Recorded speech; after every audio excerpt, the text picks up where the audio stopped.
If you clicked on this video, you know I'm here to make everybody mad because everyone loves Lord of the Rings so freaking much, and I'm here to tell you why I didn't like the book.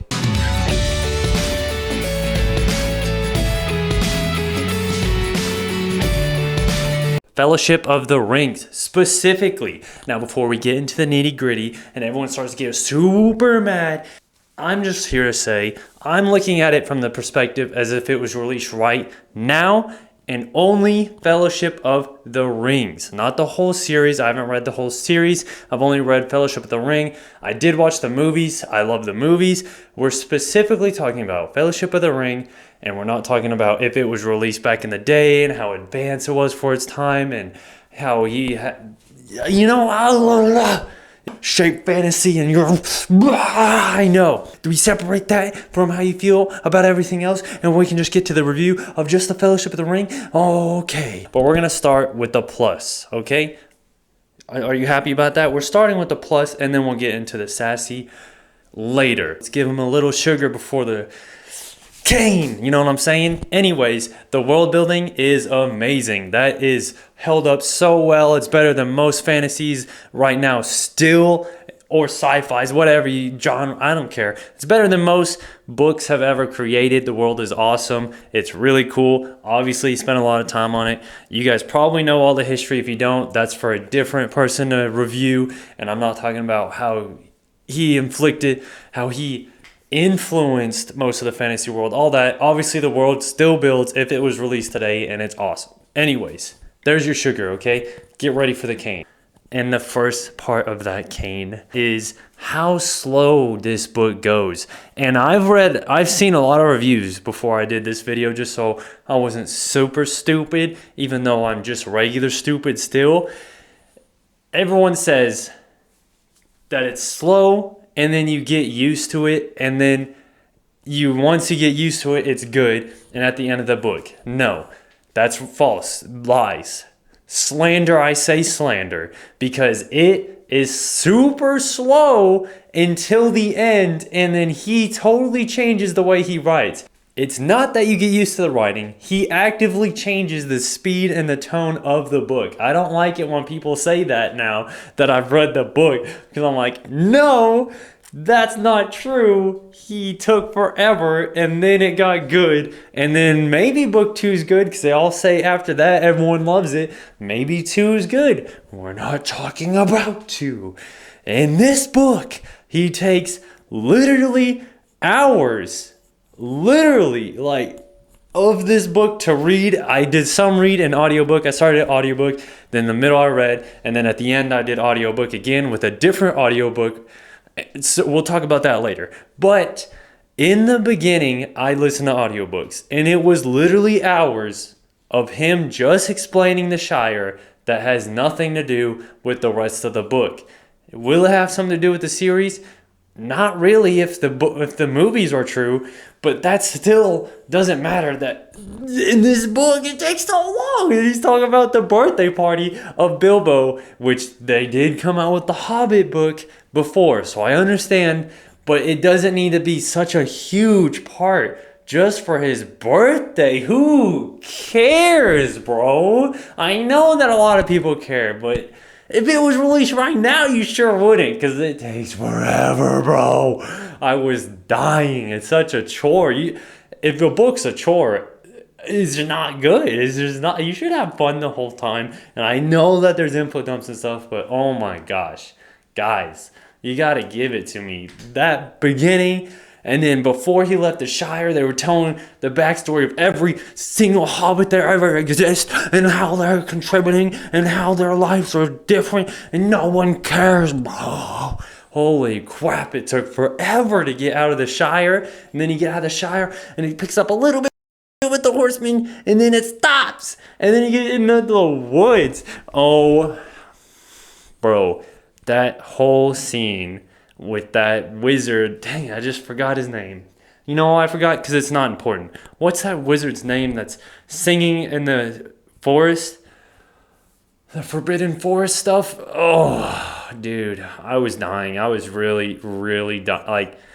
I was about to just burn the book and the audiobook right there. It took forever. I don't care what anybody says. It is so slow. And then finally, I'll skip ahead because it's like, okay. It's explaining lore, info dump, freaking Bibles worth, freaking dictionary after dictionary of info dumps, which again, we're talking about if it's released right now. That's unacceptable right now, dude. I would have dropped that book so long ago, and I think everybody else would if Lord of the Rings wasn't already huge. At the end, it started to get good, and I was like, wow. Now that I mentioned audiobooks and how I read it earlier, so if you read this is how I lay it out. I don't want you to think that it was just the author that made it boring, or the reader, or me, myself, and then it changed at the end, because I went, Bob Iger, boring first part, obviously not Bob Iger's fault. It was the book. I read it myself for a long time. It was bad. I started Bob Iger again, and then it started to get good with Bob Iger, and that's when I switched over to Annie Turk. I don't want to butcher his name. I apologize, because he's a legend. His was better in my opinion. That's my opinion, obviously, so is this whole review.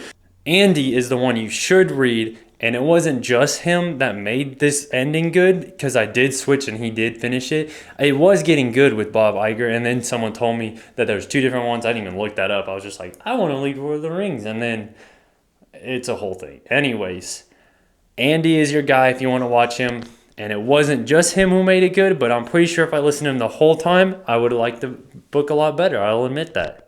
But I should be able to read it. I read most of my books, hard books anyways, so I should have been able to read it and it be good. It shouldn't be up to the audio reader to make this book good. Go team. And now that we're getting into this boring, long-winded, blah, blah, blah, blah, blahs, the quest is too much separated. It's like, here's this section, here's this section, here's this section, here's this. There's no blending. It just mentions all the blending, and then I'm trying not to get ahead of myself, but the quest writing style is hard to do, and I don't think he did it good in this first book. And that's why the very end is good, because that section was good, and it was just separated. Even in that end that I really liked, there was a lot of parts that were boring to me.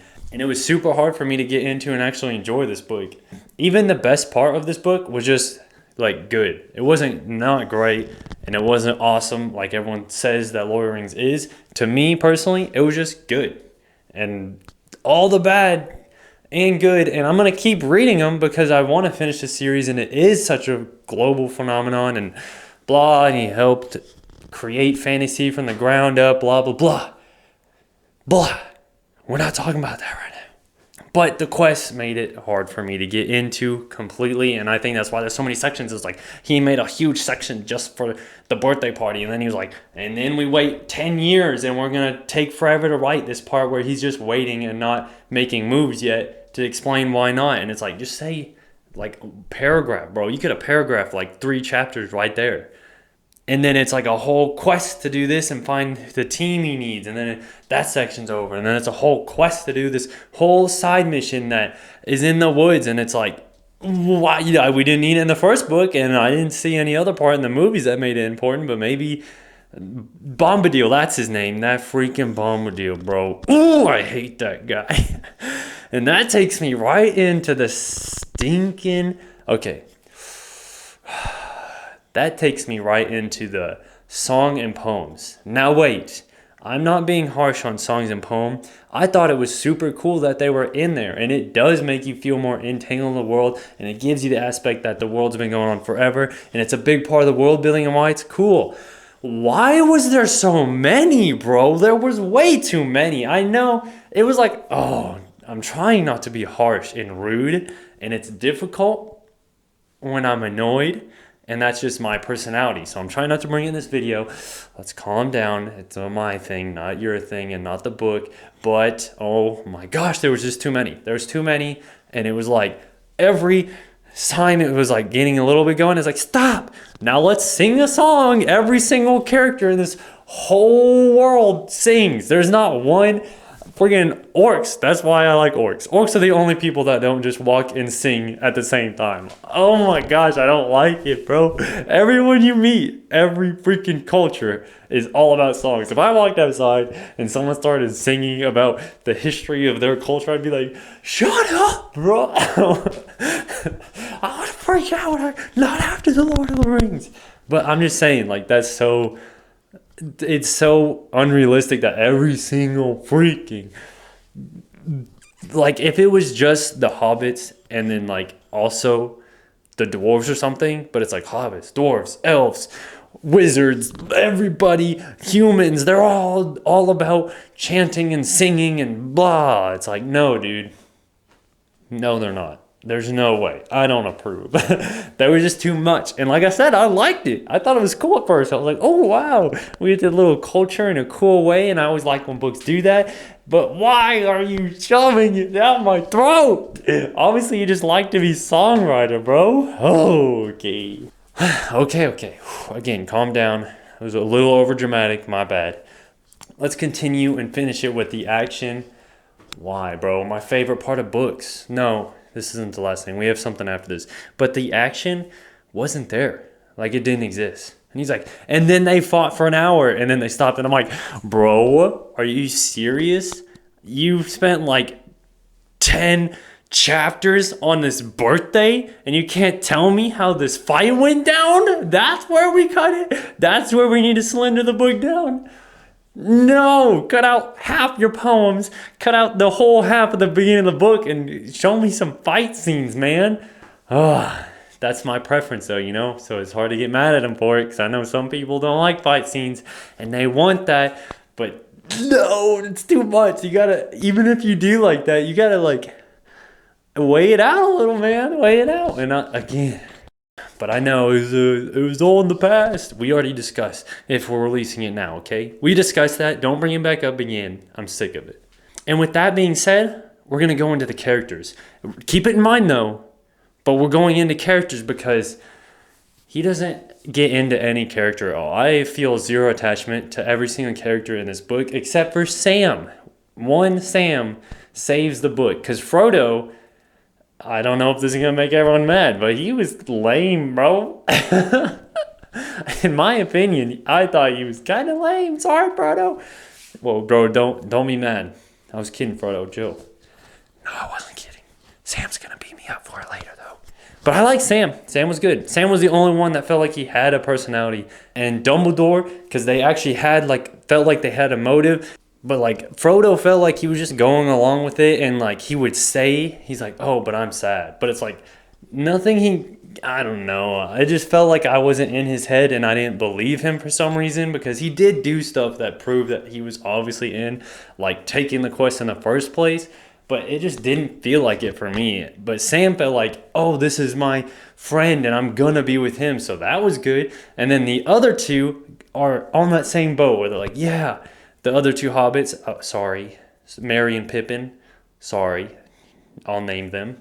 But they felt like they were also like, oh, he's our friend, we're sticking with him to the end, yeah. But it was also like, I felt like they were just there, and every now and then they're like, do you got anything to say, Pippin? Oh, you said something funny? Good job, Pippin, good job. Nice. And then it was like, that was their whole purpose. It's like 4 or 5 times they were like, hey, there's Pippin, he's still here, let's go, woo! And then they just kept going. I don't know, my opinion, again, I'm assuming I'm going to get roasted in the comments. Now let's talk about the 3 characters that just didn't need to be there, and they were basically just set aside because they're going to be used later, and they're like, every now and then we'll mention them just so that they're there, and that was the elf with the bow, the dwarf, and the other elf, I think he might have been a human. Yeah, human, he was human. That went with them, and spoilers. Cover your eyes and your ears and I guess all your orifices in your face. Just cover them. That dies at the end and like tries to take the ring or whatever. Or maybe he doesn't die at the end. Yeah, so all of those 3 just were there. He was there at the end, you know, because of the end. And then the other 2 are going to be in the next book, I'm sure, bigger because I've watched the movies. So I kind of know spoilers that way, but... in this fellowship, they didn't need to be there at all. And then he just used one of them at the end. Oh, it was just Why were they there? We didn't get into their heads at all. I didn't feel attached at all when stuff went crazy. I think that's a sufficient amount of stuff. I think I've complained enough. Was it it was complaining. It wasn't a review. It was more of a rant. So I'm sorry about that. I'm not going to do a summary like I try to summarize, and I'm not going to do a point system either. I usually try to summary at the end, but it's Lord of the Ring, guys. You should know this already. Come on now. You got some other people. Other people on YouTube have done this, and by other people I mean millions of them. Literally, there's probably a million of them. Anyways, that's all.